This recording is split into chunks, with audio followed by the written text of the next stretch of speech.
Hi, my name is Annika. Good morning, Gold Coast.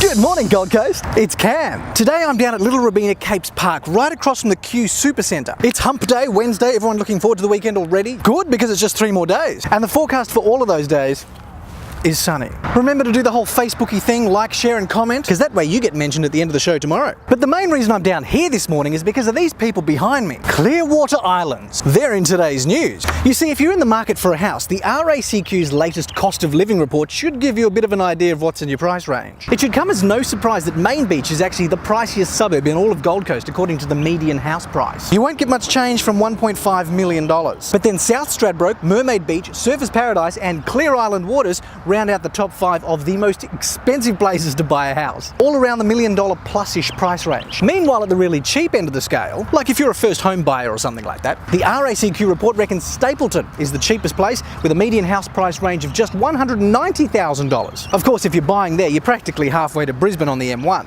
We're heading into the warmer months when Gold Coasters are throwing on our togs or bathers or bikinis and just heading out for a swim. So the state government's put out a reminder about being safe around the water, like pools, creeks, surfing down at the beach, maybe Main Beach if you can afford it. It's also timely because while the number of children drowning has dropped, the number of overall drownings has increased around Australia. So sounds like us adults aren't learning that lesson. The government's key messages are to avoid risky situations, keep an eye on the kids, and make sure that your pool fence is up to safety standards. There's a couple more details as well, but if you want to find out more information, just click on the news story link in this post. It's also Save the Koala Month, and considering how fast their numbers are dropping in the wild, we've actually really got to start making a very conscious effort to save them. The Queensland government actually has an online survey they'd like all of us to fill out, so if you follow the link in this post, please do it, because it's going to help them put together a better koala conservation strategy in the long term. And recently I caught up with a couple of local conservationists to find out a bit more about this koala problem. We're losing habitat, we're losing it fast. With the total land clearing for the Coomera Town Centre and all the high density housing that's going on in the East Coomera area,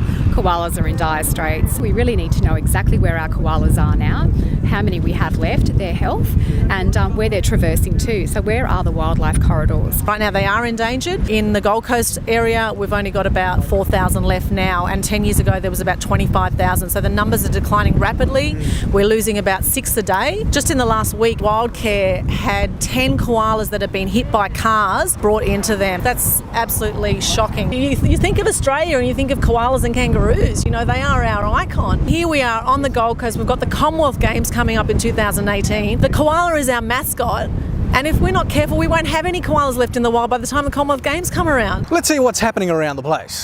The 2016 Big Blue Sky event is happening on Friday and Saturday this week. So if you want to attend, you have to grab your tickets like now. This event is about bringing together some of the best and brightest thinkers to try and brainstorm some ideas of how we can really push the Gold Coast into the future. Because we've got all the right ingredients to become one of the world's best cities. At this event on Friday and Saturday, we'll be talking about financial innovation, how we can become a world sports centre of excellence, and also how things like education should look in this post-industrial age. The era when we're more connected to our phones than we are to each other. It's about brainstorming some big ideas for the Gold Coast's future. So if you want to be a part of it, which you really should, grab your tickets using the link in this post. Also for our friendly cousins down over the border in Tweed Heads, where the clocks have gone forward or backwards or something, you can go roller skating for free. It's at the Tweed City Centre Court between 10 AM and 3 PM until Friday. It's weather time. As you can see, a sunny day here on the Gold Coast with some light winds. 27 the top and getting down to 13 tonight. And as I said before, sunny on Thursday, sunny on Friday too. So if there's any way you can call in sick, do it, because it's perfect beach weather. Probably should put some little fine print right there. Cam does not endorse taking unnecessary sick leave. That is today's show. If you liked or shared yesterday's, your name is now coming up on the side. Awesome people, amazing people. You know the drill. If you shared it and your settings are set to private, I can't see it, but I still think you're incredible, and I'm very grateful. Thank you. Also reading out your comments, Rain and Horn Mermaid, they say have a super awesome day. Oh shucks, you too. And Oz Harvest on the Gold Coast said thank you so much for helping to promote our Party in Paradise event. That's totally fine, Oz Harvest. You guys do an incredible job anyway, so why would I not promote it? Speaking of which, to stay up to date with all the latest news, visit mygc.com.au or tune into 1029 Hot Tomato. And if you've got a community event coming up, let us know using the link in this post. Just send us all the details and we'll promote it on this show and on the MyGC events page. Other than that, have an incredible Wednesday, Gold Coast.